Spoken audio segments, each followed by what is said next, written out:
chapter by chapter, for the West Grey Public Library. Chapter 8, Part 2. Dr. Lanion's Narrative. At the end of Dr. Jekyll's note, he says, "For God's sake," he added, "find me some of the old."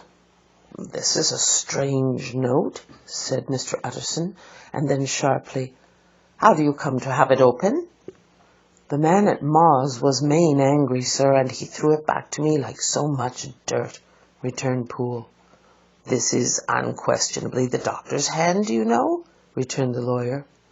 "I thought it looked like it," said the servant rather sulkily, and then with another voice, "But what matters hand of right?" he said. "I've seen him." "Seen him?" repeated Mr. Utterson. "Well?" "That's it," said Mr. Poole. "It was this way. I came suddenly into the theatre from the garden. It seems he had slipped out to look for this drug, or whatever it is, for the cabinet door was open, and there he was, at the far end of the room, digging among the crates. He looked up when I came in, gave a kind of cry, and whipped upstairs into the cabinet.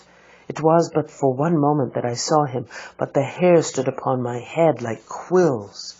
Sir, if that was my master, why had he a mask upon his face?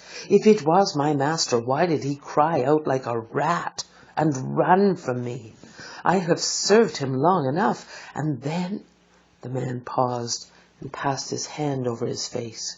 "These are all very strange circumstances," said Mr. Utterson, "but I think I begin to see daylight.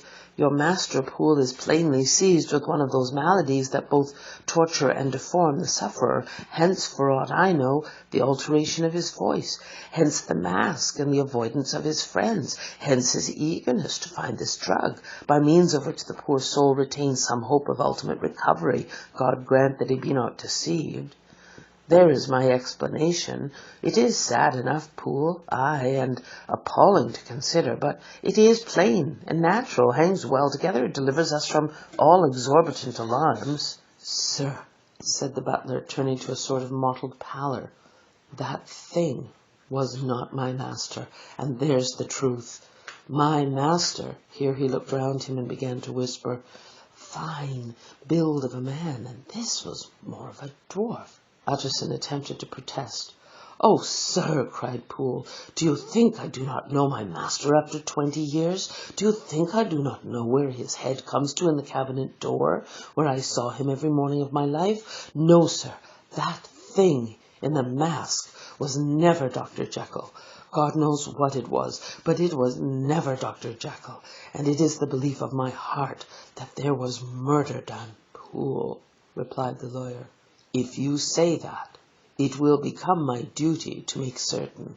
Much as I desire to spare your master's feelings, much as I am puzzled by this note, which seems to prove him to still be alive, I shall consider it my duty to break in that door." "Ah, Mr. Utterson, that's talking," cried the butler. "And now comes the second question," returned Utterson. "Who is going to do it?"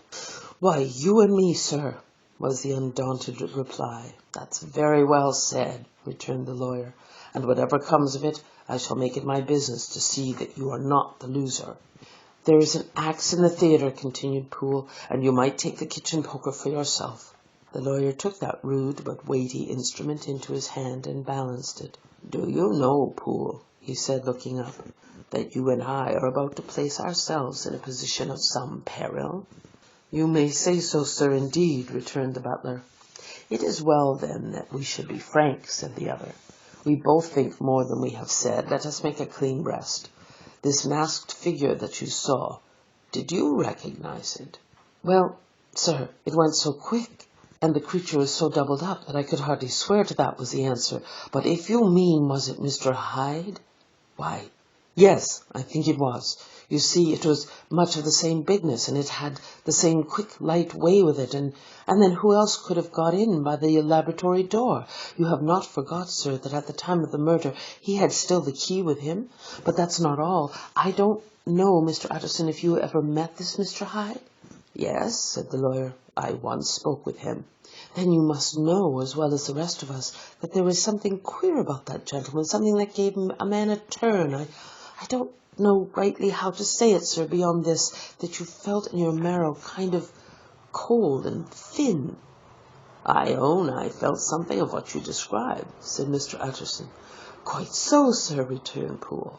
"Well, when that masked thing like a monkey jumped from among the chemicals and whipped into the cabinet, it went down my spine like ice.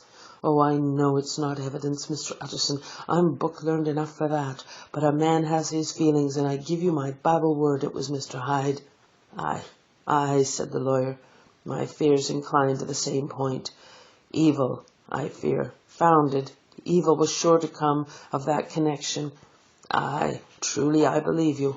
I believe poor Harry is killed, and I believe his murderer, for what purpose God alone can tell, is still lurking in his victim's room.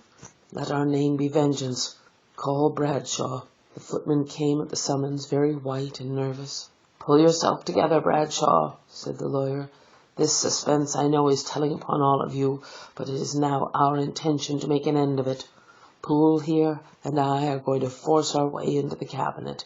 If all is well, my shoulders are broad enough to bear the blame.